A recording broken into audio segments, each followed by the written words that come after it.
The black SUV skidded sideways as its front tire burst with a loud bang, sending water splashing across the empty street.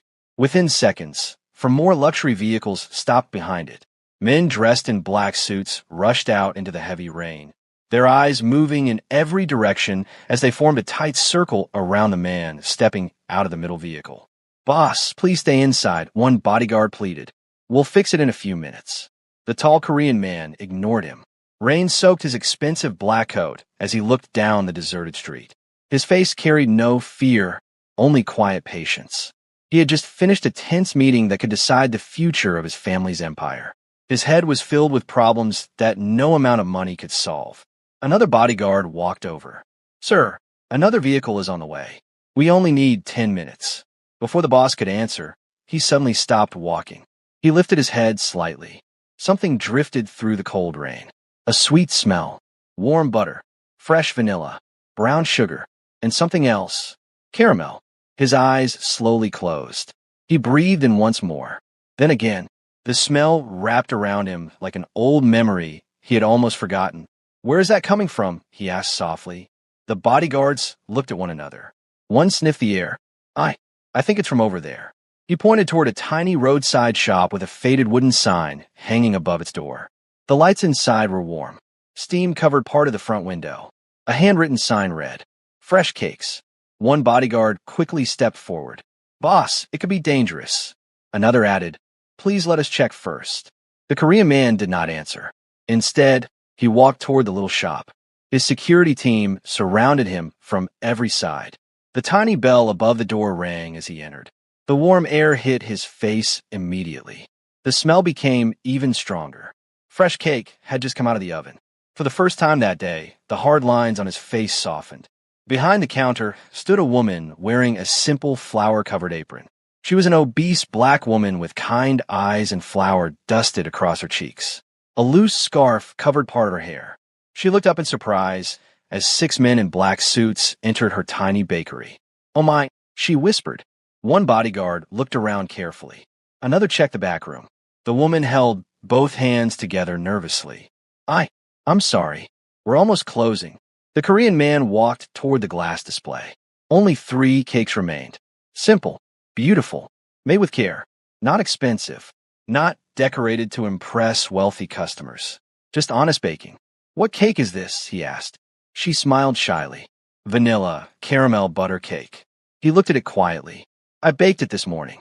One bodyguard reached into his pocket. "We'll buy the whole shop." The woman blinked. The whole shop?" The Korean man lifted one hand.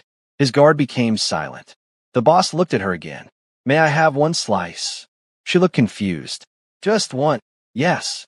Her hands moved carefully as she cut a generous slice. She placed it on a clean white plate. "I hope you like it." He accepted the plate himself. Every bodyguard watched closely. He picked up the fork, cut off a small piece, placed it into his mouth. Everything stopped. His chewing slowed. The rain outside seemed to disappear. The sounds inside the bakery faded away. His breathing changed. His eyes remained fixed on nothing. Then, a single tear rolled down his face. No one moved. No one spoke. The bodyguards looked at each other in complete shock. They had protected him for years. None of them had ever seen him cry. Not when he buried his father. Not during violent battles. Not after betrayals. Never. The woman behind the counter became frightened. I'm sorry." She quickly stepped forward. "Is something wrong with the cake?" He slowly shook his head. "No." His voice was barely above a whisper. "It is perfect." Another tear slipped down his cheek. The room remained completely silent. He swallowed carefully before looking at the woman. "What is your name?" She hesitated. "My name is Chloe." He repeated it quietly. "Chloe." Then he looked toward his chief bodyguard. "Find out everything about her." The guard nodded immediately. "Yes, boss." Chloe's eyes became wide. I didn't do anything wrong." The Korean man placed the empty plate gently on the counter. "You did something no one has done in 20 years." She looked confused. "I don't understand." He smiled very faintly. "You brought my mother back, if only for one bite." Without another word, he turned and walked toward the door. The rain continued pouring outside. The convoy disappeared into the darkness. Chloe remained standing behind the counter, holding the empty plate with trembling hands. What just happened? She whispered to herself. If you're enjoying this story so far, please take a moment to subscribe to the channel and turn on notifications. It really helps the channel grow and lets you enjoy more emotional stories like this every week. That night, Chloe could not sleep. She replayed the strange visit over and over in her mind. Who was that man? Why'd he cried? Why did powerful men follow every word he said? She finally drifted asleep just before sunrise. But while she slept, the Korean man's investigation had already begun. Back in the luxury mansion overlooking the city, dozens of photographs covered a large conference table. The chief bodyguard stood before his boss. We've begun looking into the woman. The boss remained by the window. Tell me everything. We only have a little information so far. Go on. Her name is Chloe Johnson, 32 years old. She has no husband, no children. She rents the bakery month by month. The boss remained silent. The guard continued. Business is poor. Why? People don't buy from her. The boss slowly turned around. They don't buy because the shop is small. The guard lowered his eyes. No, boss. Then why? They laugh at her because of her size. The room became quiet. Another guard spoke carefully. Many customers walk in, look at her, then walk away without buying anything. The Korean man's jaw tightened. What about those who actually taste her cakes? The guard answered without looking up. They almost always come back. The boss walked toward the table. What else? She has entered several baking competitions, and she was rejected before judging even began. On what grounds? No official reason. The room fell silent again. The Korean man looked out the window toward the sleeping city. They judge her before they judged her work, he said quietly. No wonder. He stopped speaking. Then, in a calm voice that made every guard straighten immediately, he gave a single order. Tomorrow morning. He paused. Bring Chloe to me. The following morning, Chloe woke before sunrise, just as she always did. The bakery was still dark when she tied her apron around her waist and switched on the old oven. The soft hum of the machine made her smile. You and I are still together, she whispered as she gently touched its worn metal door. One more day. She mixed flour, butter, eggs, sugar, and fresh vanilla with slow, careful hands. Every movement carried years of practice. As the batter settled into the pans, she closed her eyes. Grandma, she said softly, I hope I'm making you proud. Almost every morning began the same way. She baked. She prayed. She hoped. Then she waited. An hour later, the smell of fresh cake drifted onto the sidewalk. People slowed down. Some smiled. Some even stepped toward the door. But the moment they looked through the window and saw Chloe behind the counter, many simply turned around and kept walking. A young woman wearing expensive clothes laughed as she passed by with her friend. I've heard the cakes are good. Her friend looked through the glass. They probably are. So why aren't you buying one? The first woman shrugged. I don't know. Seeing her bake just takes away my appetite. Both women laughed before walking away. Chloe heard every word. She lowered her head and quietly wiped the counter. An elderly man entered a few minutes later. Morning, Miss Chloe. Her face brightened. Good morning, Mr. Harris. I'll take my usual. She smiled. 2 slices. You already know me. She packed the cake carefully. Mr. Harris reached into his pocket. Before paying, he looked at her kindly. Don't let foolish people steal your smile. She forced a little laugh.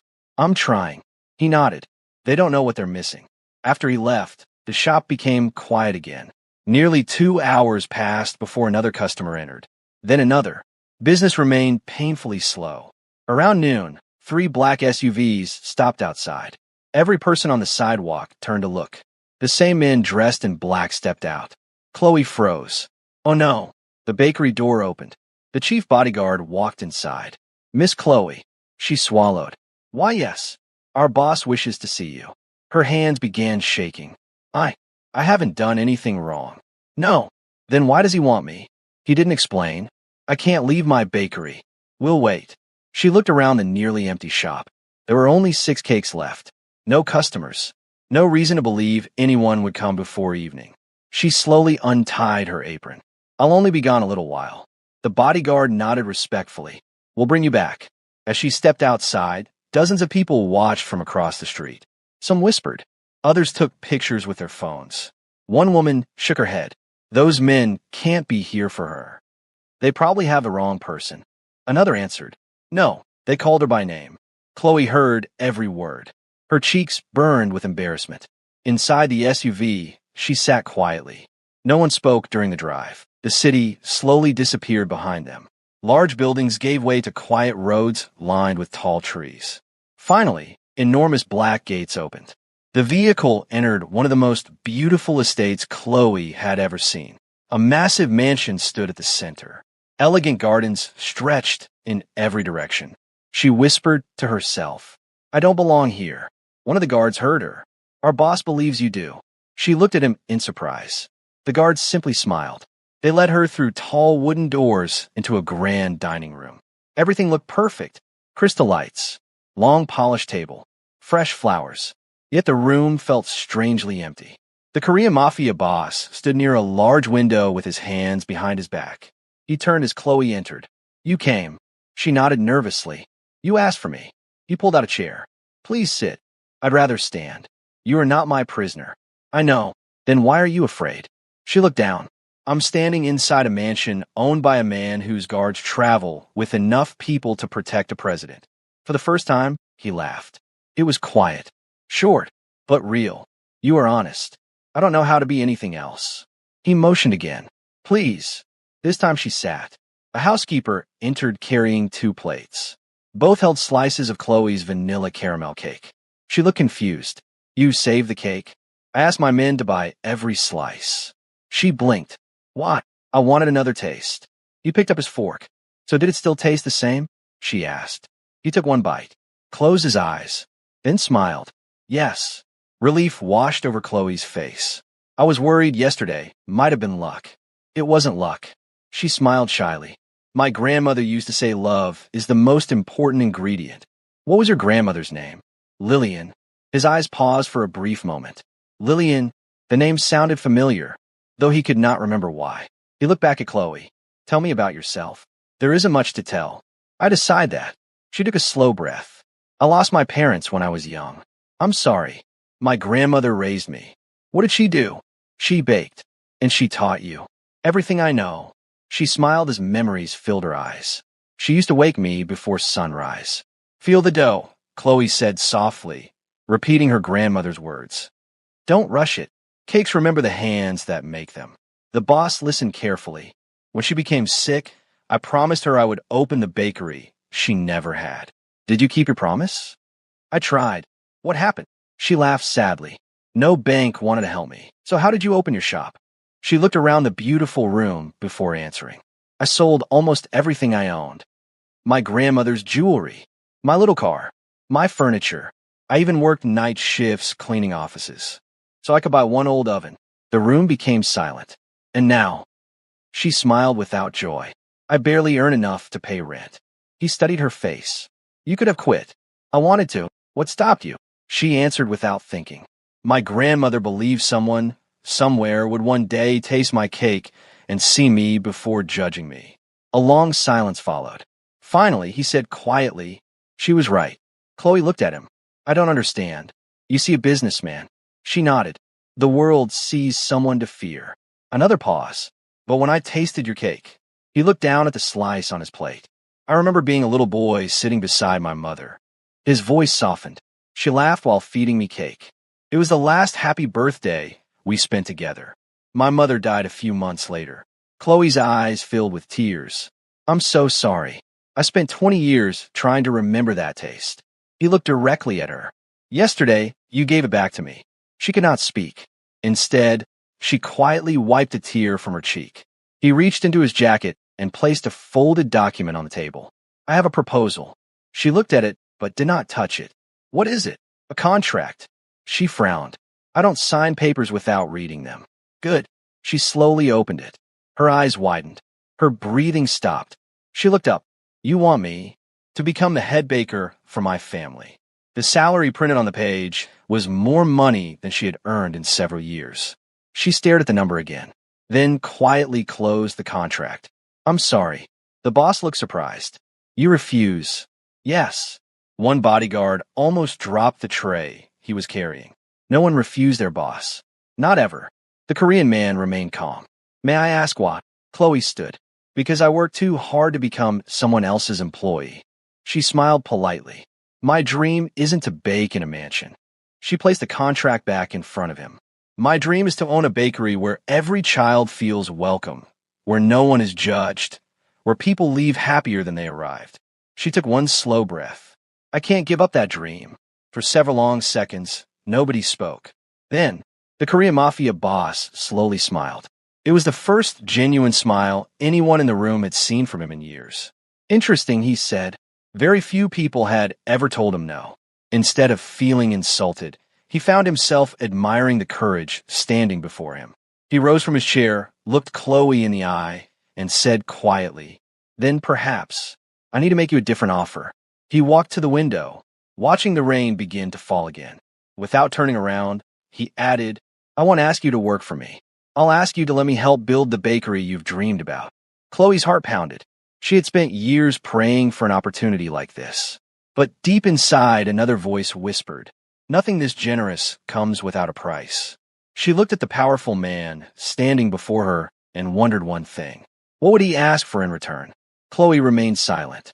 The rain tapped gently against the tall windows as she looked from the Korean Mafia boss to the contract lying untouched on the table. She had dreamed about help for years.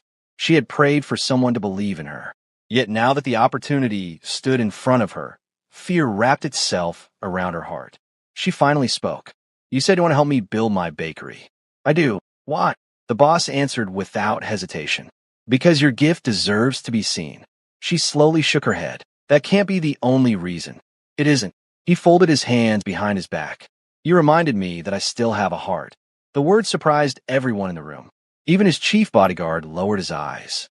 The boss continued. For many years, people have only wanted something from me. Money, power, protection. They smile because they fear me. They obey because they fear me. But yesterday, he looked directly at Chloe.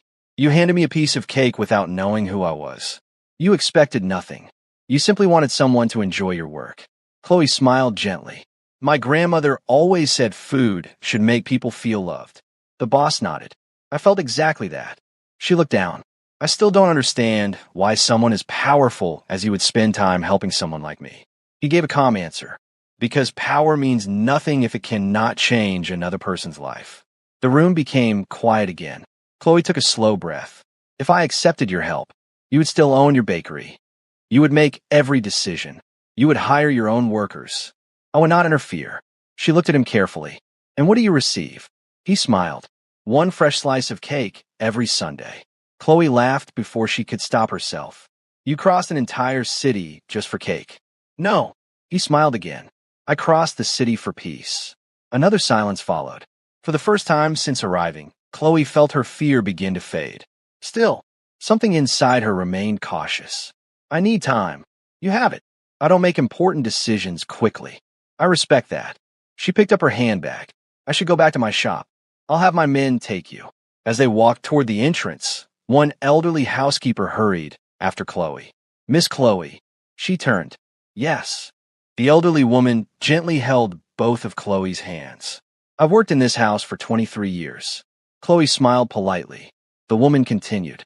I haven't seen him smile like that since his mother died. Chloe didn't know what to say.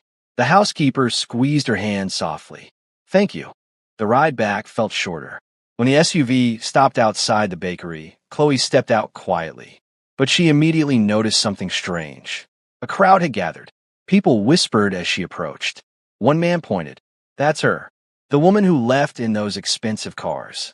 A young reporter pushed through the crowd. Miss, she held out a microphone. Can we ask you a few questions? Chloe looked confused. What? Were you arrested? No. Are you working for the Korean businessman? I don't know what you mean. Is it true he offered to buy your bakery? Chloe's eyes widened. Who told you that? The reporter smiled. So it's true. I never said that. She hurried inside and locked the door. Her hands trembled. How did everyone find out? Across the street, another bakery owner watched everything through his window. His name was Victor. He had owned the largest bakery in the neighborhood for nearly 15 years. Business had been slow lately. Now people were gathering outside Chloe's tiny shop instead of his. His face darkened. This is impossible. His assistant looked outside. Should we be worried? Victor clenched his jaw. One lucky customer doesn't make her special. But people are talking. They'll stop. What if they don't?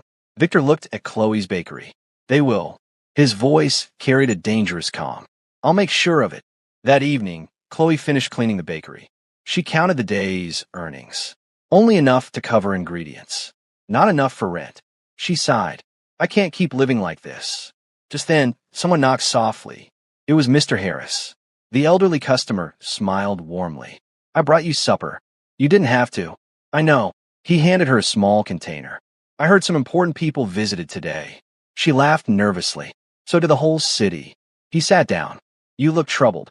I don't know what to do. She told him everything. The meeting. The offer. The promise to build her dream bakery.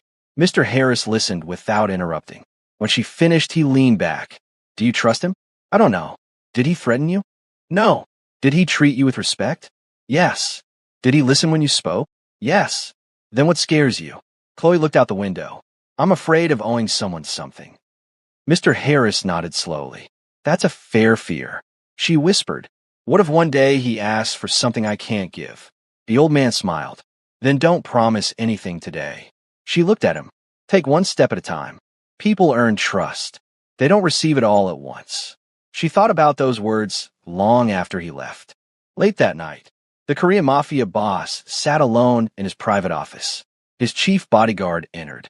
Boss, what is it? We finished investigating Chloe. He looked up.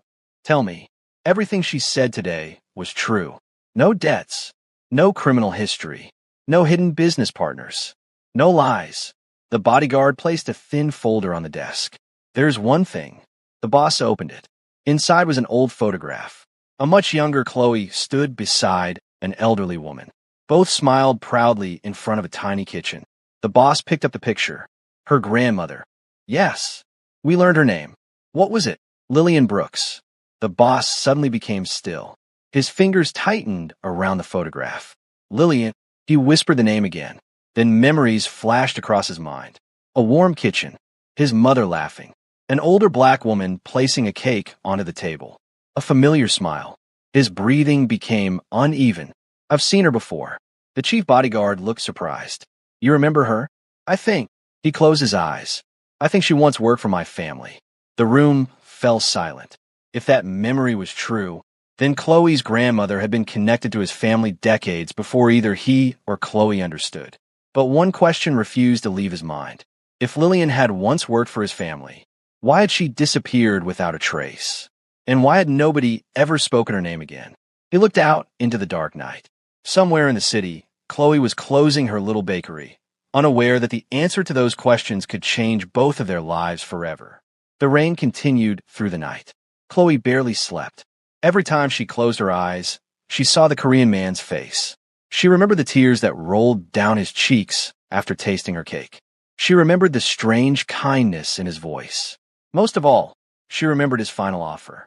I'll help you build the bakery you've always dreamed about. She turned over in bed. No, she whispered to herself. Nothing in life comes that easily. Before sunrise, she got out of bed, tied on her apron, and walked downstairs into the bakery. The familiar smell of flour calmed her heart. This, she said quietly, placing both hands on the old wooden table, is where I belong. She began mixing ingredients. Flour, butter, eggs, sugar, vanilla. As she stirred the batter, she smiled. Good morning, Grandma. It was something she said every day, even though her grandmother had been gone for years. I still remember everything you taught me. She could almost hear the gentle reply. Bake with joy, Chloe. People can taste your heart. She laughed softly. I hope you're right. 2 hours later, fresh cakes filled the display case. Something felt different. Instead of 1 or 2 customers, people began arriving one after another. A young mother walked in holding her little daughter's hand. Good morning. Good morning, Chloe answered with surprise. I've heard your cakes are wonderful. I hope you enjoy them. The little girl pointed excitedly. Mommy, I want that one. Chloe carefully wrapped the cake. The little girl looked up and smiled. You made this. I did. It smells amazing. Thank you. The child reached into the bag before her mother could stop her and took one tiny bite. Her eyes became wide. Oh, she turned toward her mother. Mommy, You have to taste it. The mother laughed and took a small bite. She immediately looked back at Chloe.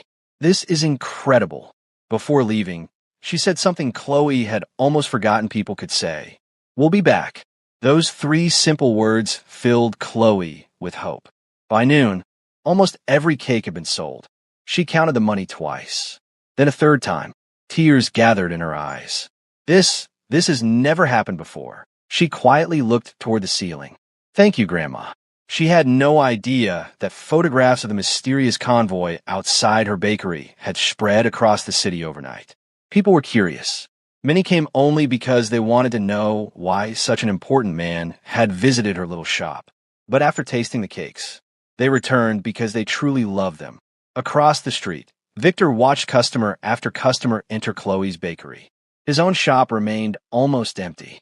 He slammed his hand against the counter. This is ridiculous. His assistant spoke carefully. Maybe we should improve our recipes. Victor glared at him. So now you're saying her cakes are better than mine? I didn't say that. You were thinking it. The young assistant lowered his head. Victor walked toward the window again. No. His voice became cold. I built this business. I won't let one lucky baker destroy it. That afternoon, Victor made a phone call. I need a favor. The person on the other end answered. What kind of favor? Victor smiled. The kind that makes people stop buying from someone. Meanwhile, inside the mansion, the Korean Mafia boss stood in front of an old storage room that had not been opened in years. Dust covered the shelves. Old family photographs filled dozens of boxes. The chief bodyguard looked puzzled. Boss, what are we looking for? My mother's memories. They opened one box after another. Family celebrations. Birthdays. Business dinners. Vacations. Nothing. Hours passed. Finally, the boss reached into a faded leather box tucked behind a cabinet. Inside were several old photographs tied together with a blue ribbon. He carefully untied it. The first few pictures showed his mother smiling in a beautiful kitchen. Then, he stopped breathing. There, standing beside his mother, wearing a white apron and holding a freshly baked cake, was an older black woman. The picture had faded with time, but her warm smile was unmistakable. Lillian, he whispered. His bodyguard stepped closer. It's her. The boss turned the photograph over. On the back, written in neat handwriting, were the words, Lillian's special vanilla caramel cake. The best birthday gift I have ever received. Below it was his mother's signature. The room became completely silent. So I wasn't imagining it, the boss said quietly. My mother knew Chloe's grandmother. The bodyguard nodded. But why did nobody ever mention her again? The boss stared at the photograph. I intend to find out. The next morning, Chloe was arranging fresh bread near the front window when a delivery truck stopped outside. She frowned. I didn't order anything. 2 workers climbed down carrying large wooden crates. Delivery for Miss Chloe Johnson. She looked confused. There must be some mistake. One worker checked his paper. No mistake. It's your name. They carried the crates inside. When they left, Chloe slowly opened the first box. Her mouth fell open. Inside was a brand new professional mixer. The second crate contained shiny baking pans.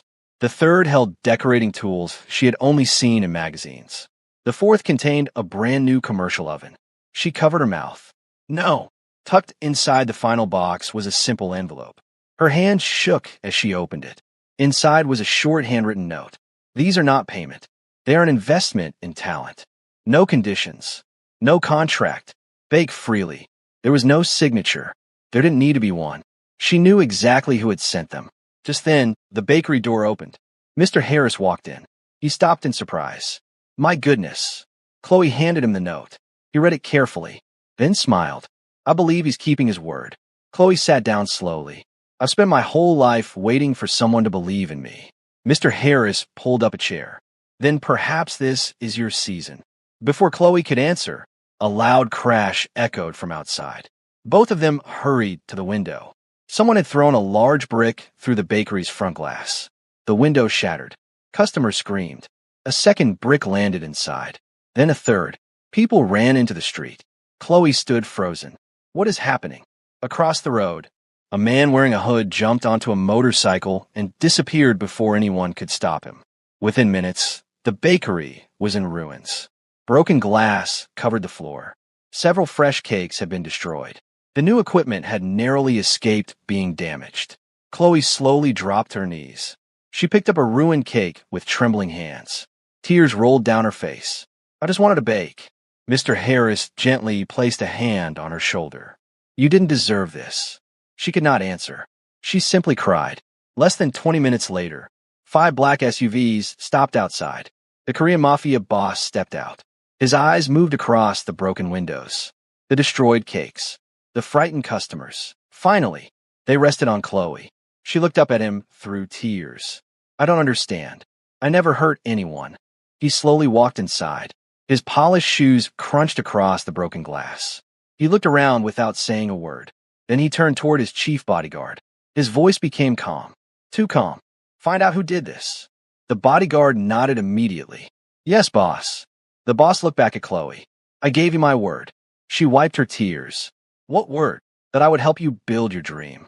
He glanced around the damaged bakery. And I do not break my promises. Chloe wanted to believe him. But somewhere else in the city, Victor received a phone call. The job is done. Victor smiled. Good. He looked out through the window toward Chloe's damaged bakery. He believed he had won. He had no idea. He had just declared war against the one woman the Korean Mafia boss had sworn to protect. The sound of breaking glass still echoed inside Chloe's mind long after the crowd had disappeared.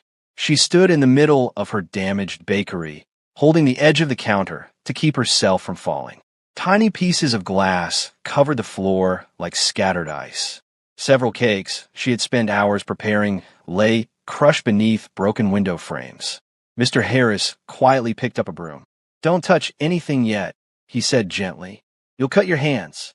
Chloe looked around with tears in her eyes. I don't even know where to begin. You begin by breathing. She wiped her cheeks. I worked so hard. I know. I never wished anyone harm. I know. Then why would someone do this to me? Mr. Harris sighed. Sometimes people become angry when another person begins to shine. Before Chloe could answer, the Korean Mafia boss slowly walked toward the broken display case. He looked at every damaged cake, every broken tray, every shattered window. His expression never changed, but the men standing behind him knew exactly what that silence meant. He turned to his chief bodyguard. Call the police. The bodyguard looked surprised. The police, boss? Yes. What if they refuse to investigate? They won't. And if they do? He paused. Then we will investigate ourselves. The bodyguard nodded. Understood. Chloe looked at him. You don't have to do this. He faced her calmly. I know. Then why are you helping me? Because wrong should never be ignored. She lowered her eyes. I don't want people getting hurt because of me. No innocent person will. His answer came without hesitation. Then he surprised her. He bent down, picked up a broom lying against the wall, and began sweeping broken glass into a small pile. Every person in the bakery froze. One of the guards whispered to another. I've never seen him do anything like this. Neither had the elderly housekeeper, who had quietly arrived with cleaning supplies. Chloe rushed forward. No, please, you don't need to do that. He continued sweeping. I've made bigger messes in my life. She gave a weak laugh despite herself. I don't think that's something to be proud of. A faint smile appeared on his face. No, it isn't. For the next 30 minutes, everyone worked together. The guards carried away broken wood. The housekeeper cleaned the shelves. Mr. Harris carefully rescued the cakes that had not been damaged. Chloe simply watched. No one had ever stood beside her like this before. Not when business was failing. Not when bills piled up.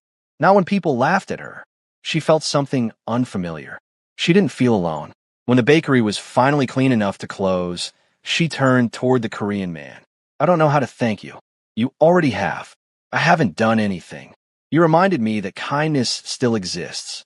She smiled softly. And you reminded me that powerful people don't always have hard hearts. For a brief moment, neither of them spoke. Then the chief bodyguard's phone rang. He stepped outside. A few minutes later, he returned. Boss, what is it? We found the motorcycle. Chloe's heart skipped. And it was stolen 3 days ago. No fingerprints. No useful security camera. Whoever planned this knew what they were doing. The boss nodded once. Keep looking. Yes, boss. He turned back to Chloe. I'll leave you to rest. As he reached the door, Chloe called after him. Wait. He stopped. She hesitated before speaking. He He waited patiently. Thank you. He gave a respectful nod. You're welcome, Chloe. For some reason, hearing her name in his calm voice made her heart beat just a little faster. The following morning, the bakery remained closed while workers replaced the broken window. Chloe sat outside with a notebook, tried to calculate her losses. She crossed out one number after another. Every calculation ended the same way. She didn't have enough money. She whispered quietly, "If business stays like this, I'll lose the bakery." Mr. Harris walked over carrying 2 cups of coffee. "I thought you could use this." She smiled. "You always seem to know." He handed her a cup. "What do the numbers say?" She sighed. "They're not kind." He looked at the notebook. "You've been paying too much for ingredients. I'll buy the best I can."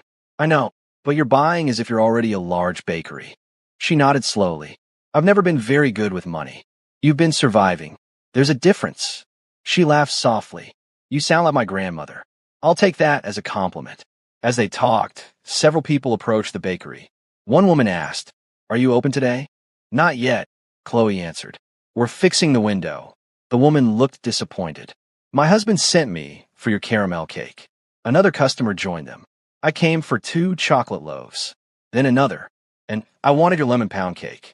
Within 15 minutes, more than a dozen people had stopped by asking when the bakery would reopen. Chloe looked at Mr. Harris in disbelief. They came back. He smiled. "I told you. They tasted your cake. They're no longer judging your appearance. They're judging your baking." For the first time in years, hope felt stronger than fear. Across the street, Victor watched the growing crowd with clenched fists. His assistant spoke carefully. "They're asking when she'll reopen." Victor slammed a tray onto the counter. "This neighborhood has forgotten who built the first bakery here." His assistant hesitated. "People like her cakes." Victor turned sharply. "Then maybe they need a reason not to." The assistant's face tightened. "What are you planning?" Victor smiled, but there was no warmth in it. "I'm not planning anything. I'm simply going to remind everyone who she really is." He picked up his phone and opened a local community social media page. Then he began typing. "Would you trust food prepared in an unsanitary kitchen? Some people care more about attention than cleanliness. Be careful where you buy your cakes." He didn't mention Chloe by name. He didn't have to. Everyone in the neighborhood would know exactly who he meant. Within an hour, the rumor began spreading. Some people ignored it. Others believed it immediately. And Chloe had no idea another attack had already begun. The afternoon sun slipped behind thick gray clouds as Chloe finished helping the repair workers install the new front window. She stepped back and smiled weakly. "It isn't perfect." Mr. Harris stood beside her. "It doesn't have to be perfect. It only has to open again." She nodded. "I've missed hearing the little bell above the door." He chuckled. "I think your customers have missed it too." Just then, Chloe noticed 2 women standing across the street. They were looking toward the bakery. One of them pulled out her phone. The other whispered something before both of them walked away without coming inside. Chloe frowned. "That's strange." "What is?" "They looked like they wanted to buy something." Mr. Harris looked thoughtful.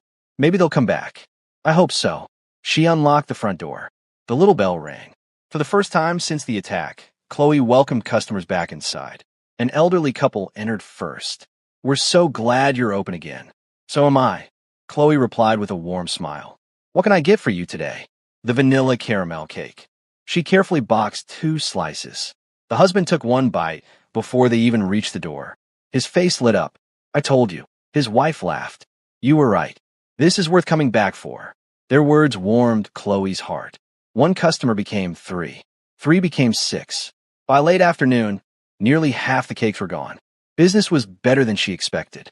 She quietly thanked God under her breath. Then everything changed. A young woman rushed into the bakery holding her phone. "Miss Chloe." "Yes." "I need to ask you something." "Of course." The woman looked uncomfortable. "Is it true your kitchen failed a health inspection?" Chloe blinked. "What?" "I saw people talking about it online." Another customer spoke up. "I saw that too. They said your kitchen isn't clean." Someone else added, "They said insects were found here." The room suddenly became silent. Chloe felt her stomach tighten. "No." Her voice trembled. "None of that is true. I've never failed any inspection. I've never even received a warning." The young woman looked relieved. "So it's a lie?" "Yes. I don't know who started it." Mr. Harris stepped forward. I've been coming here for years. I've seen this kitchen. It's cleaner than many restaurants. Several customers nodded. One man smiled. The cake speaks for itself. Another customer laughed. If the kitchen wasn't clean, this place wouldn't smell this good. The tension slowly faded. But Chloe couldn't stop thinking about the rumor. Someone wanted people to fear her bakery. Someone wanted her business to fail. That evening, after closing, she sat alone behind the counter. The bakery felt unusually quiet. She opened her grandmother's old recipe book. The worn pages carried tiny stains from years of baking. A folded piece of paper slipped onto the floor. She picked it up. It was an old letter written in her grandmother's handwriting. Dear Chloe, if you are reading this, it means I am no longer beside you. Tears gathered in Chloe's eyes. Never let cruel people decide your worth. Many people will judge your body before they discover your heart. Do not become bitter. Keep baking. One day, the right person will taste your cakes and open a door no human being can close. Chloe gently pressed the letter against her chest. I miss you so much, Grandma. A tear rolled down her cheek. You always believed in me. Outside, a black SUV quietly stopped across the street. Inside, the Korean Mafia boss looked through the bakery window. He saw Chloe wiping away tears. He saw the old recipe book. He saw her smiling through the pain. The chief bodyguard looked at him. Boss, I asked you to investigate the rumors. Yes, we found where they started. The boss remained silent. The bodyguard continued. A fake account posted the first message. Can you trace it? We're close. Keep going. There is something else. What? We also spoke with several shop owners. And they all said the same thing. What did they say? Before the rumors appeared, Victor visited almost every business on this street. The boss slowly looked toward the bakery again. So he felt threatened. It appears that way. The bodyguard hesitated. Would you like us to deal with him? The boss answered immediately. No. The guard looked surprised. No. I want proof. What if he attacks Chloe again? The boss's eyes became firm. Then he will answer for it.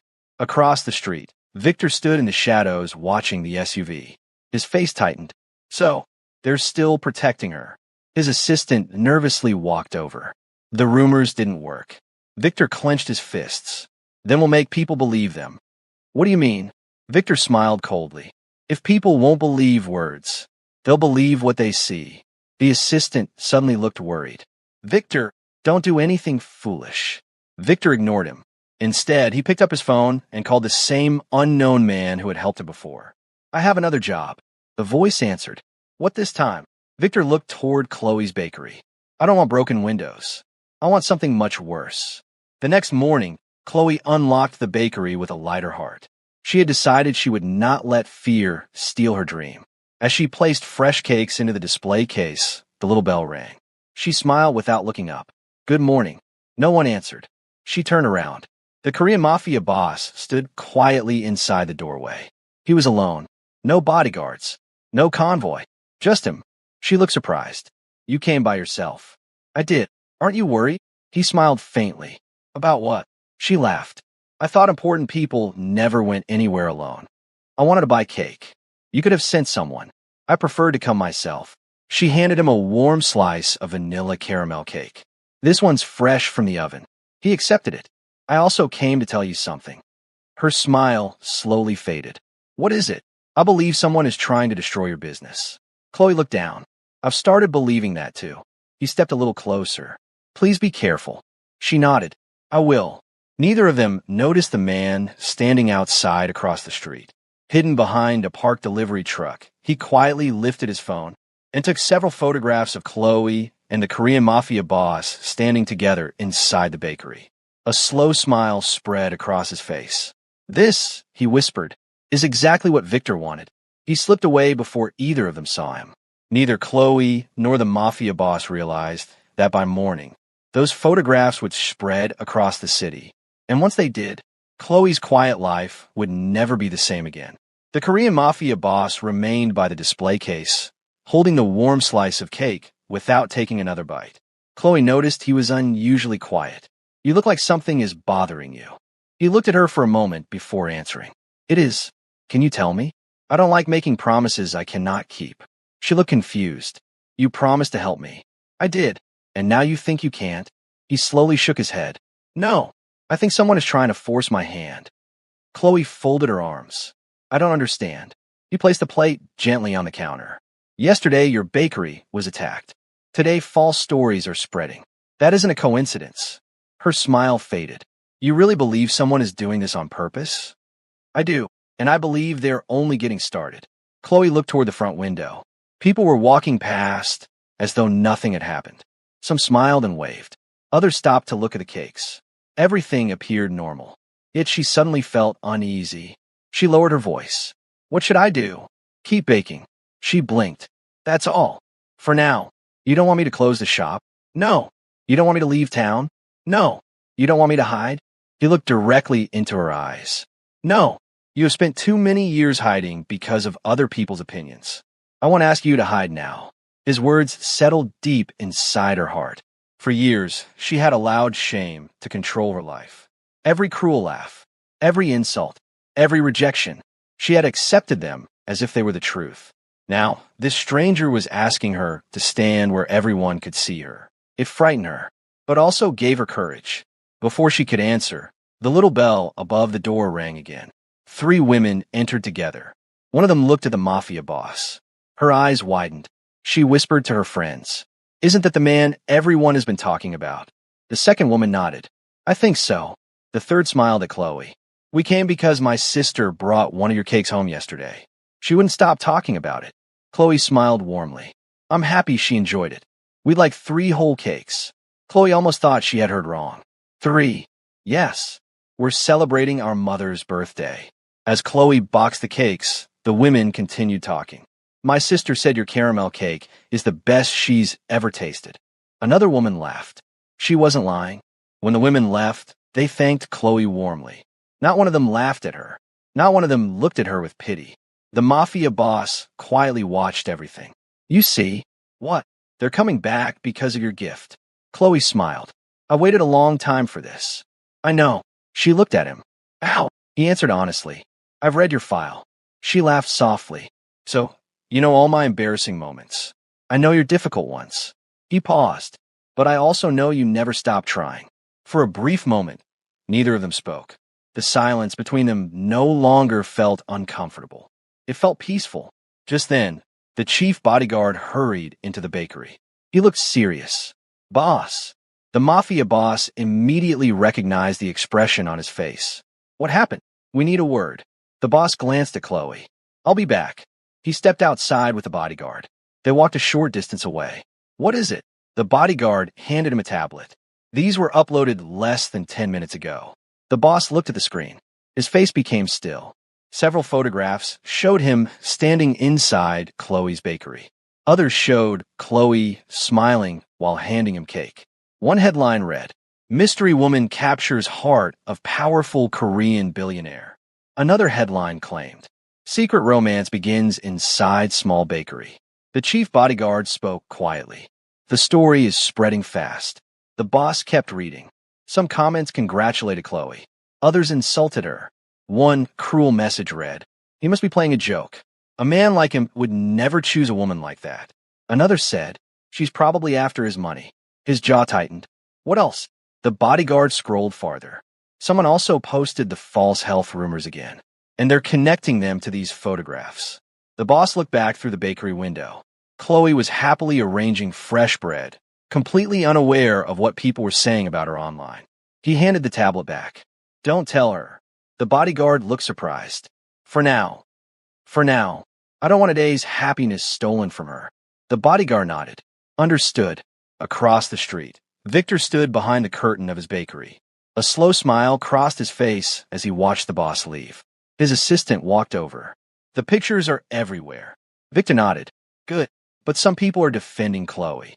They won't for long. What are you planning now? Victor leaned closer. People don't destroy a reputation in one day. You do it one piece at a time. His assistant looked increasingly uncomfortable. This is getting out of hand. Victor's smile disappeared. No, it's just getting started. He reached beneath the counter and pulled out an old newspaper. The front page showed a younger Chloe standing outside a baking competition years earlier.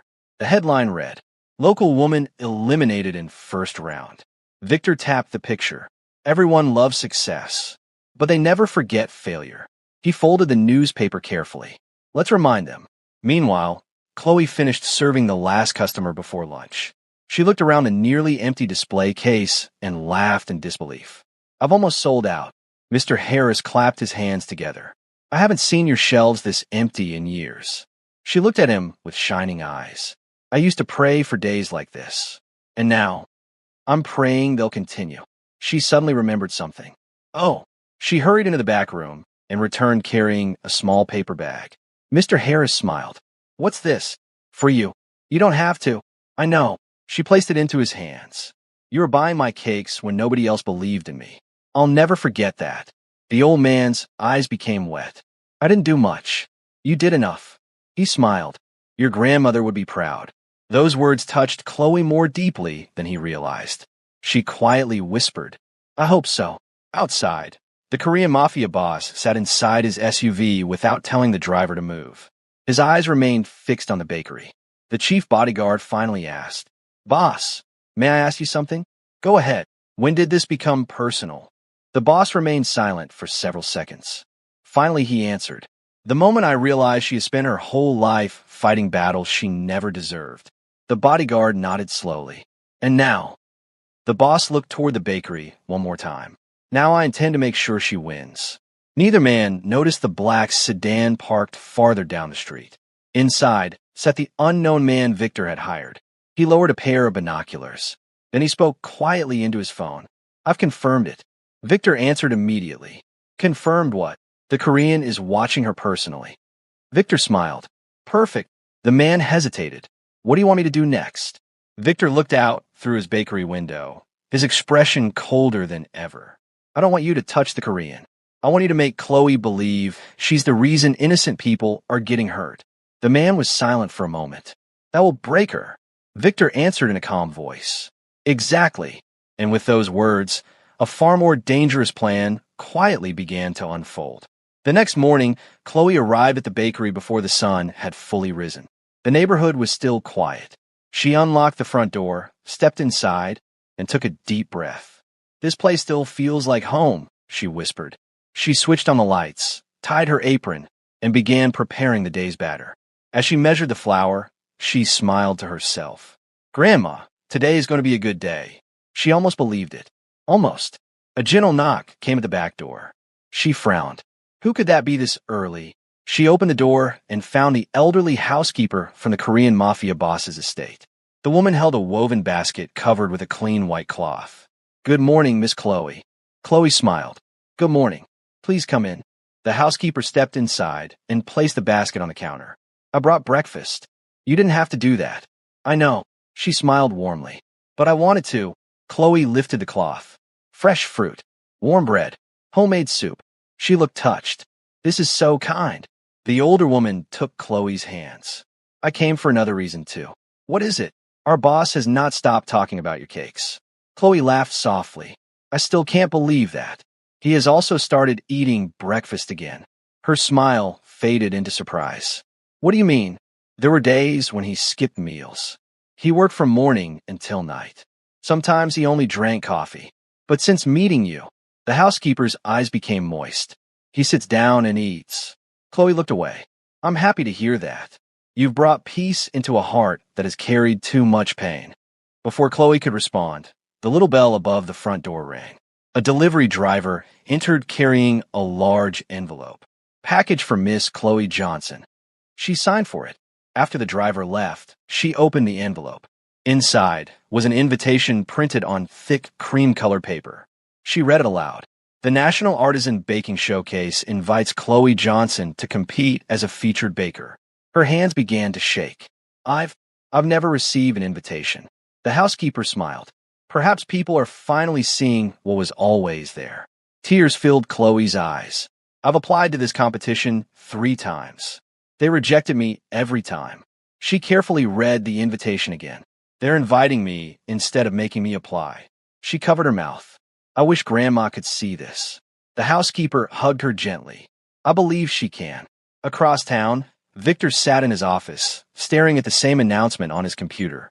His face darkened. They invited her. His assistant nodded. Word about her cakes has spread quickly. Victor crumpled a piece of paper in his hand.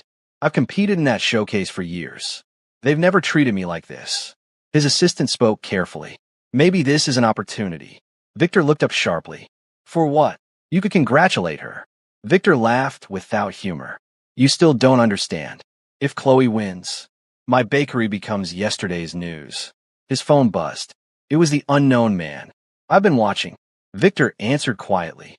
Tell me. The Korean visited her again. Victor's expression hardened. They're becoming close. What do you want me to do? Victor looked out his office window. Nothing yet. I want her worried. I don't want her broken. Not until the competition. That afternoon, the bakery filled with customers.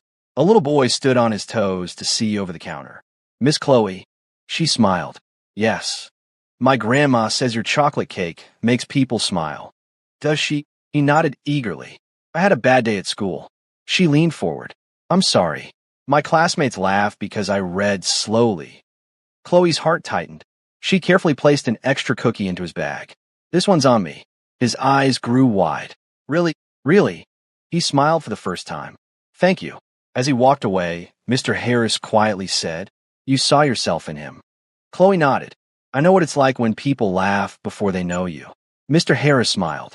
That's why people keep coming back. For the cake. He shook his head. No. For you. Those words stayed with Chloe long after he left. Late that evening, the Korean Mafia boss sat alone in his study. The old photograph of his mother and Lillian rested on his desk. He studied it again. There was something he had missed. He picked up a magnifying glass. Near the bottom corner of the picture, almost hidden by age, he noticed a handwritten note. It wasn't his mother's writing. It belonged to Lillian. The note read, One day, if our families are separated, the recipe will help you remember love. He slowly lowered the photograph. Our families. He whispered. What happened between them? Just then, his chief bodyguard entered. Boss, what did you find? We spoke with one of your late mother's oldest friends. And she remembered Lillian. The boss stood immediately. What did she say? The bodyguard opened a notebook. She said Lillian didn't leave willingly. The room became still. What do you mean? According to her, someone forced Lillian to disappear. The boss's eyes narrowed. Who? The bodyguard slowly shook his head. She doesn't know. But she believes your mother cried for weeks after Lillian vanished. The boss looked back at the photograph. If that was true, then Chloe's grandmother had not abandoned his family. She had been driven away. But by whom? And why? The next morning, Chloe arrived at the bakery to find a small crowd gathered outside. Her heart skipped. Oh no. She hurried forward. What happened? One woman smiled.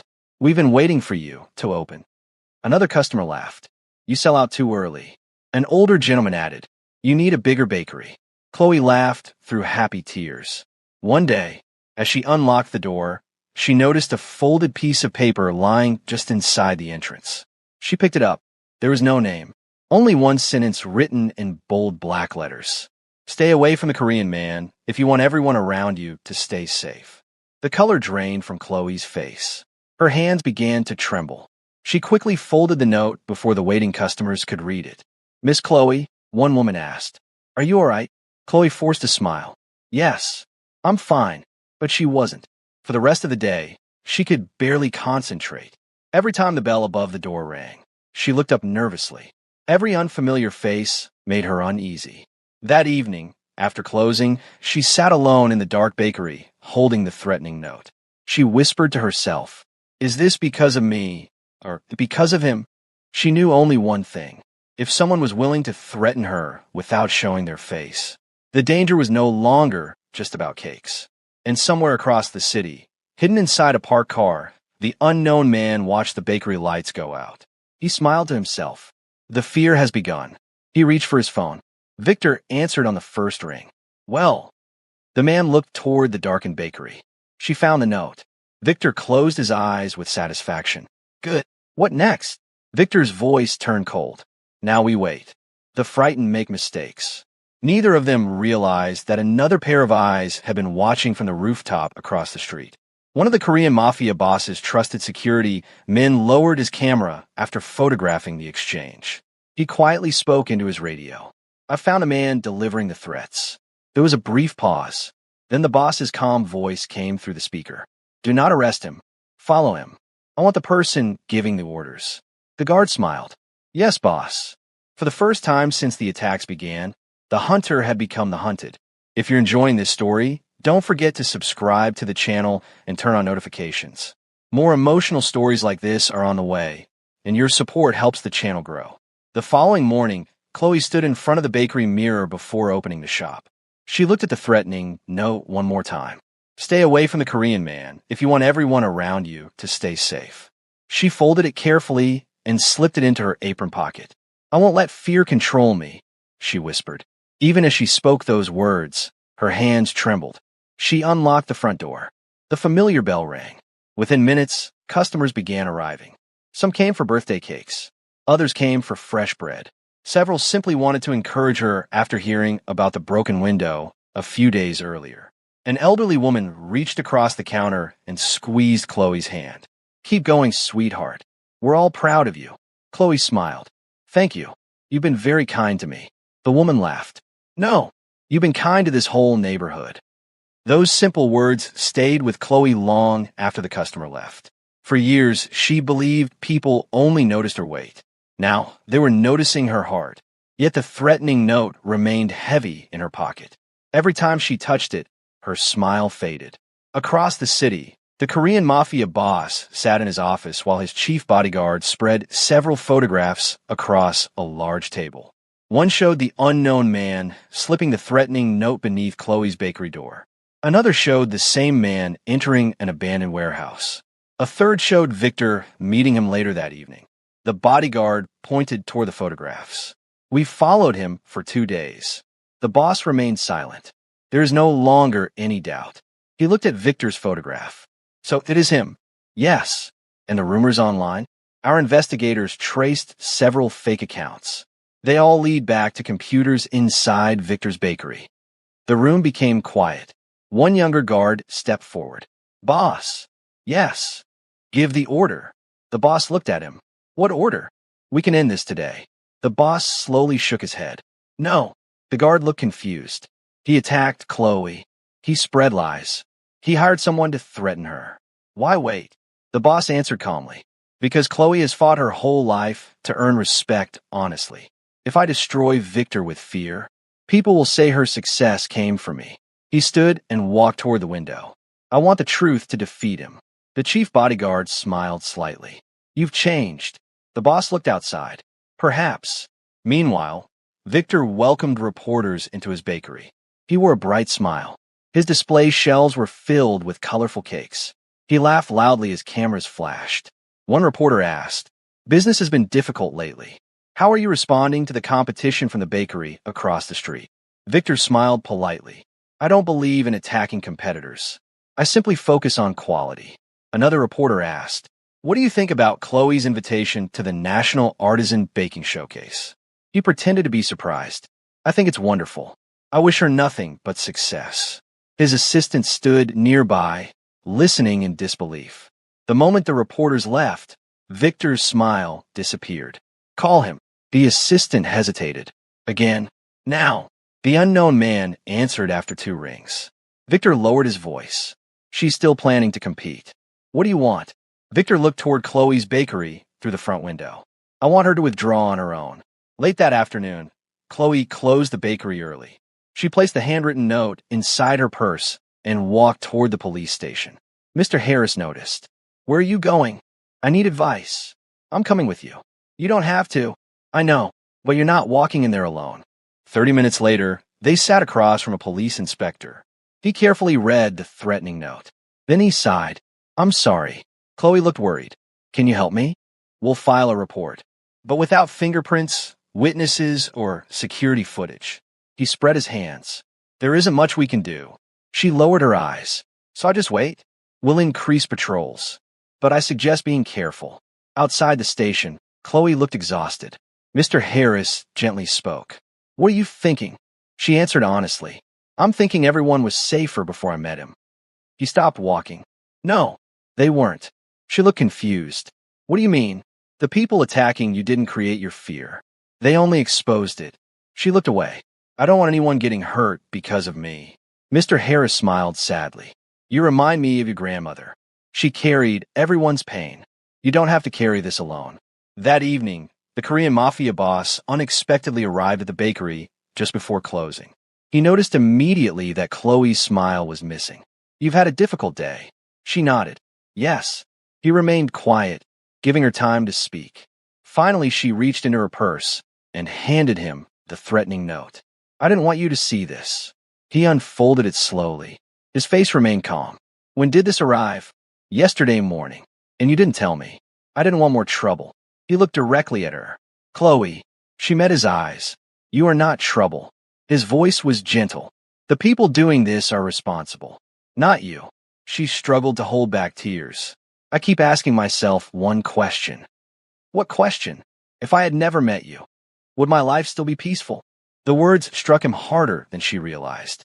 He answered after a long silence. I've asked myself something similar. She looked surprised. What? If I had walked past your bakery that day, would you still be smiling today? Neither of them had an answer. The silence between them became heavy. Finally, Chloe spoke. I think. She swallowed. We shouldn't see each other for a while. His expression changed for the first time. You believe that will keep you safe? I don't know, but I have to try. He looked at the floor before answering. If that's what you truly want, I'll respect your decision. He turned toward the door. Just before leaving, he stopped. Without looking back, he said quietly, I made you one promise. You remember?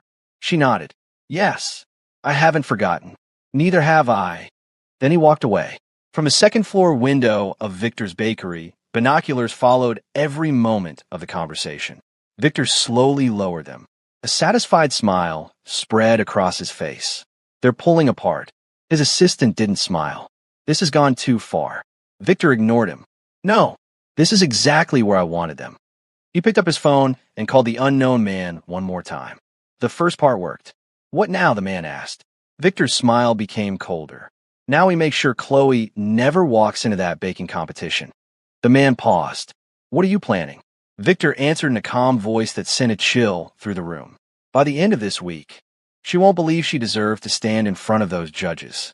The morning after Chloe asked the Korean Mafia boss to stay away, the bakery felt strangely quiet. Nothing had changed. The old oven still hummed. The smell of fresh bread still filled the room. The little bell above the door still rang whenever customers entered. Yet everything felt different. Chloe found herself looking toward the front window every few minutes. She caught herself expecting to see a black SUV parked outside. Each time she realized it wasn't there, she quickly looked away. Mr. Harris noticed. You keep looking at the road. I do. You've looked outside at least 10 times. She gave a small laugh. I guess old habits are hard to break. He smiled kindly. Do you miss him already? Chloe stopped arranging the cakes. I barely know him. That wasn't my question. She remained silent. After several seconds, she answered honestly. I miss how safe I felt when he was here. Mr. Harris nodded. That makes more sense. He listened. He believed me. He never laughed at me. Her voice became softer. I've never had that before. Mr. Harris rested one hand on the counter. Sometimes life introduces people for a reason. I'm just afraid that reason will cost someone their life. Across the city, the Korean Mafia boss stood inside a private training room. He wasn't exercising. He was looking at the old photograph of his mother and Lillian once again. His chief bodyguard entered carrying another file. Boss, you found something? Yes. We finally located a retired driver who worked for your family 30 years ago. What did he say? He remembered Lillian. The boss immediately looked up, and he remembered the day she disappeared. The room became silent. The bodyguard continued. He said Lillian didn't steal anything. He said she wasn't dismissed. What happened? The bodyguard slowly opened the file. He remembers hearing an argument. Between whom? Your grandfather and another member of the family. The boss frowned. My grandfather? Yes. The driver said your mother begged your grandfather not to send Lillian away. The boss's breathing became slow. Did he say why? He only remembered one sentence. What was it? The bodyguard looked down at his notes. He heard her grandfather say, if she stays here, everyone we love will be in danger. The boss became completely still. The same words echoed in his mind. Everyone we love will be in danger.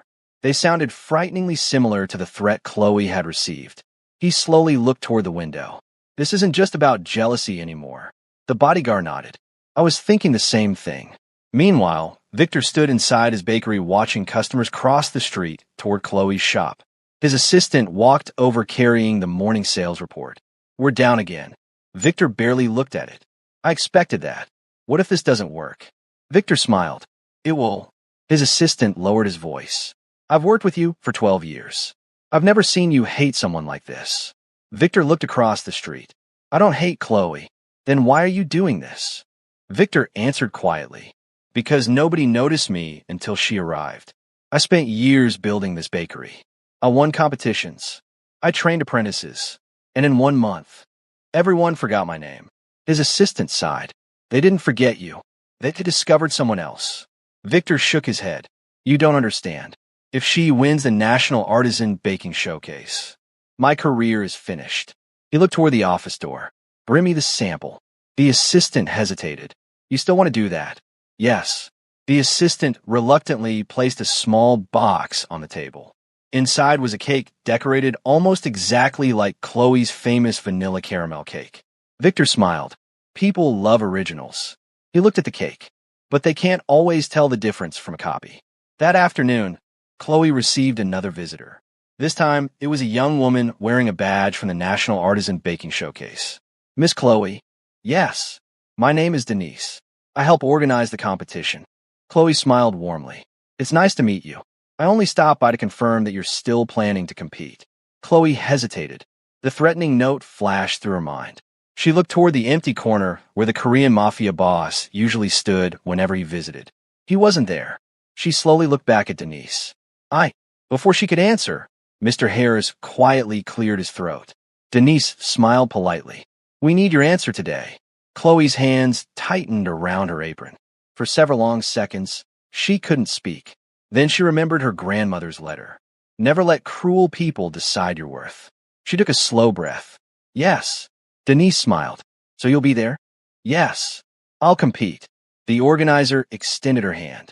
We're honored to have you. After Denise left, Chloe sat down heavily. Mr. Harris smiled. You made the right choice. I hope so. You didn't sound very confident. I'm not. She looked at the invitation again. I'm terrified. He laughed gently. Being brave doesn't mean you're never afraid. It means you keep walking anyway. That evening, the Korean Mafia boss received unexpected news. One of his security men entered quickly. Boss, what happened? We followed Victor's messenger. And he didn't go back to Victor. Where did he go? The guard handed over several photographs. He met with someone else. The boss studied the pictures carefully. An older man wearing an expensive suit stepped out of a black sedan. His face looked familiar. Very familiar. The boss's expression changed. I know this man. The chief bodyguard looked closely. You do. He worked for my grandfather. The room fell silent. He disappeared years ago. The boss looked at the photograph again. So this isn't only Victor. No, someone else is moving the pieces. And Victor may not even realize he's being used. The chief bodyguard folded his arms. What are your orders? The boss answered without hesitation. Bring me everything. I want every business record, every phone call, every financial transfer. I don't care how small. I want the truth. The next morning, Chloe opened the bakery to another busy crowd. She smiled as children pointed excitedly at the cakes. Older couples chatted while enjoying coffee. For a little while, life felt normal again. Then the bell above the door rang. Everyone turned. Victor stood in the entrance holding a neatly wrapped cake. The room became silent. Chloe looked stunned. Victor, he smiled politely. I came to congratulate you. She didn't know what to say. I heard you're competing. Thank you. He placed the cake on the counter. A gift. You didn't have to. I know. I wanted to. Several customers smiled, believing the rivalry had ended. Victor looked around the bakery. You've done well. I've worked hard. I'm sure you have. He leaned closer. I hope nothing unfortunate happens before the competition. His smile never faded, but Chloe felt a chill run through her body. What do you mean? Victor stepped back. Oh, nothing. I'm simply wishing you good luck. He turned and walked toward the door. Just before leaving, he looked back. I'll see you at the showcase. The bell rang as he disappeared outside. Mr. Harris walked over immediately. What did you hear in his voice? Chloe stared at the unopened cake.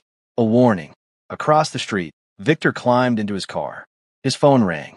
The unknown older man spoke first. Is she frightened? Victor smiled. Not enough. She will be. The older man answered calmly. Everything is ready. The competition is exactly where we want her. Victor ended the call and looked toward Chloe's bakery one last time. He believed victory was finally within reach. He had no idea that, at that very moment, the Korean Mafia boss was reading a decades-old document that connected the older man on the phone to Lillian's disappearance. The boss slowly closed the file. His eyes hardened. So that's who betrayed my mother. He stood. For 30 years, the truth has been buried. He looked toward the city where Chloe's bakery stood. And before this week is over, everyone will know it. If you've enjoyed this story, please subscribe to the channel, like this video, and share it with someone who loves emotional stories. Your support helps this channel continue bringing you stories like this. The National Artisan Baking Showcase arrived with more excitement than anyone could remember. Long before sunrise, television vans lined the entrance to the convention center. Bakers from across the country rolled in carts filled with carefully prepared ingredients. Judges, reporters, and food critics gathered near the front doors, eager to discover the nation's next great baker. Inside her tiny bakery, Chloe stood quietly before her grandmother's recipe book. She rested both hands on its worn cover. "Grandma," she whispered, "today is the biggest day of my life." She closed her eyes. "I'm scared." The words hung in the silence. "I'm afraid I'll disappoint everyone." She slowly opened the recipe book. Between the first 2 pages rested the old letter her grandmother had written years before. She read one sentence again. "Never let cruel people decide your worth." A gentle smile appeared on her face. "I won't." Mr. Harris knocked softly on the door. "Miss Champion." She laughed. "You've already decided I won?" He smiled. "I decided that the day you refused to quit." She hugged him tightly. "Thank you." He stepped back and looked at her with pride. "No matter what happens today, remember who you are." "I will." Across town, the Korean Mafia boss stood inside his study. The chief bodyguard placed another folder on the desk. "We have everything." The boss looked up. "The proof." "Yes." The bodyguard opened the folder. It wasn't Victor who planned everything. It was the older man, the one who once worked for your grandfather. The boss slowly nodded. "What is his name?" "Kong Min-suk." The bodyguard continued. "He handled financial records for your grandfather. When Lillian disappeared, he arranged the paperwork." The boss's expression darkened. "So he helped cover it up." "Yes." "And Victor?" "Victor borrowed money from him several years ago." The boss looked surprised. "So Victor owes him." "Exactly." Kong used Victor's jealousy. He promised to erase Victor's debt if he destroyed Chloe's reputation. The room became silent. The boss slowly closed the folder. "My grandfather is gone. My mother is gone. Lillian is gone. But one man kept their secret alive for 30 years. The chief bodyguard nodded. "What are your orders?" The boss stood. "Today ends it." The convention center buzzed with excitement. Contestants hurried from station to station carrying bowls, mixers, and decorating tools. Chloe stopped just inside the entrance. Her eyes widened. "I've never seen anything like this." Hundreds of people filled the enormous hall. Television cameras moved through the crowd. Bright lights hung from the ceiling. A cheerful volunteer approached. "Good morning. You must be Chloe." She nodded nervously. "Yes. We're so happy you're here." The volunteer handed her a badge. "Station number 12. "Thank you." As Chloe walked toward her station, whispers followed her. "That's her. The bakery everyone is talking about. The Korean billionaire's friend." She lowered her head. "I just want people talking about my cakes," she whispered. When she reached Station 12, her smile faded. Someone had already been there. One drawer stood slightly open. A bag of sugar had been torn. Several measuring spoons lay scattered across the table. She frowned. "That's strange." A nearby contestant looked over. "Everything all right? I think someone touched my station." The contestant shrugged. "People have been walking around all morning. Maybe it was an accident." Chloe nodded, but something didn't feel right. Victor entered the hall a few minutes later. He wore an expensive white chef's coat with gold embroidery. Several reporters hurried toward him. Victor, can we have a quick interview? He smiled confidently. Of course. How does it feel competing again? It's always an honor. What do you think about the newcomer, Chloe Johnson? He laughed politely. I wish every contestant success. I believe talent should always win. Across the room, Chloe heard every word. Mr. Harris leaned close. He sounds different today. Chloe quietly replied. Sometimes the kindest smile hides the darkest heart. The judges soon gathered every contestant. The chief judge smiled warmly. Welcome. We're honored to have each of you here. The competition will have 3 rounds. The first round tests flavor. The second tests creativity. The final round tests composure under pressure. One contestant raised his hand. What do you mean by composure? The judge smiled. Life rarely goes according to plan. We want to see how you respond when something unexpected happens. Those words settled heavily in Chloe's heart. As everyone returned to their stations, the competition officially began. Timer started. Mixers hummed. Butter melted. Chocolate flowed. The hall filled with wonderful smells. Chloe smiled as her hands began moving naturally. Her fear slowly disappeared. She measured each ingredient exactly as her grandmother had taught her. Never rush. Never guess. Respect every ingredient. She could almost hear Lillian's voice beside her. Half an hour passed. Everything was going perfectly. Then, she reached for her bottle of pure vanilla. It was empty. She frowned. That's impossible. She clearly remembered filling it before leaving home. She searched every box. Nothing. Her breathing became faster. Without pure vanilla, her signature cake could never taste the same. She whispered, "No." Mr. Harris looked worried. What happened? My vanilla is gone. You packed it. I know. I checked twice. The elderly man looked around carefully. You think someone took it? Before Chloe could answer, she noticed Victor glancing toward her station. For just a moment, he smiled. Not a friendly smile. A satisfied one. Chloe's heart sank. From a private viewing room above the competition floor, the Korean Mafia boss watched everything through the large glass windows. The chief bodyguard entered quickly. Boss, what is it? Our people searched the security cameras, and we found someone entering Chloe's station before the competition. The boss looked up immediately. Who? The bodyguard handed him a tablet. A video played. A competition worker quietly walked to Station 12. He removed something from beneath the table, then disappeared. The boss narrowed his eyes. Follow him. We already did. And he met Kong Min-suk outside. The boss's expression became cold. So it begins. He looked back toward the competition floor, where Chloe desperately searched through her supplies. No more waiting. He turned toward his security team. Bring Kong Min-suk to me. The bodyguards nodded. Yes, boss. As they hurried away, the boss looked at Chloe one last time. She still didn't know that her biggest challenge wasn't the missing vanilla. It was the 30-year-old secret that was about to explode in front of the entire country. The competition hall grew quieter as the judges moved from one station to another. Chloe closed her eyes for a brief moment. Think, she whispered to herself. Don't panic. She remembered something her grandmother had said many years earlier. A great baker never depends on one ingredient. A great baker depends on wisdom. She slowly opened her eyes. I know what to do. Instead of giving up, Chloe reached into a small cloth bag she always carried with her. Inside was a tiny glass jar. Mr. Harris looked surprised. I've never seen that before. She smiled through her worry. My grandmother told me to carry it everywhere. What is it? A homemade vanilla butter extract.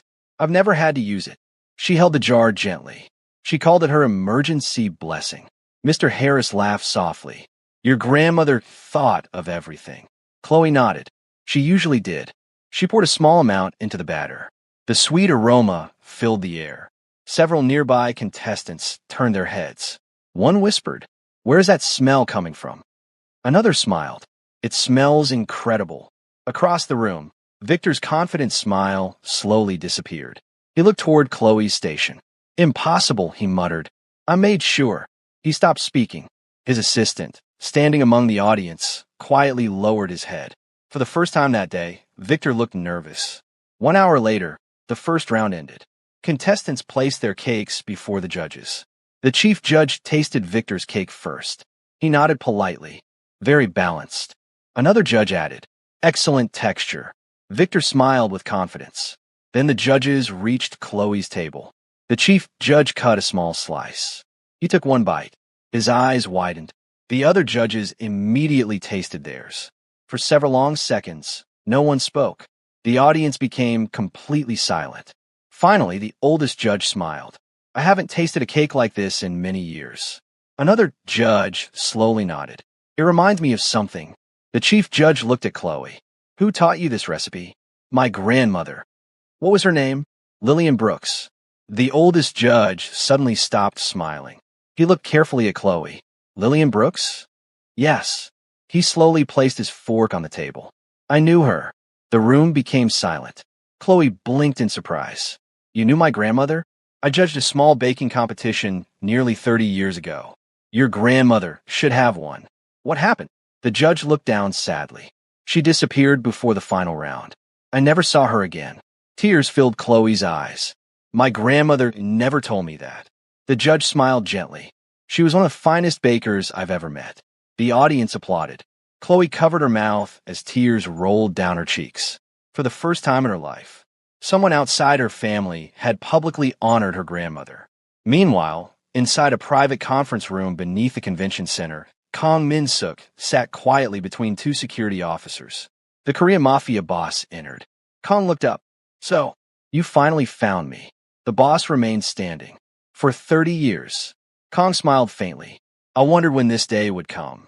The boss placed the old photograph on the table. My mother trusted Lillian. Why was she forced to leave? Kang looked at the photograph for several seconds. Then he sighed. Because your grandfather made a terrible mistake. What mistake? He believed someone wanted to kidnap you. The boss frowned. What does that have to do with Lillian? Nothing. She tried to tell him the information was false. He refused to listen. And then, Kang lowered his eyes. A wealthy business rival offered me money. The room became quiet. I accepted it. You betrayed them. Yes. I convinced your grandfather that Lillian was secretly working with his enemies. The boss clenched his fists. You lied. I did. My mother begged him to believe Lillian. Yes, but I had already planted enough fear. The boss's voice became heavier. So an innocent woman lost everything. Because of your greed, Kang nodded. I've regretted it every day. The boss looked at him steadily. Regret does not erase the truth. No, it doesn't. Just then, the conference room door opened.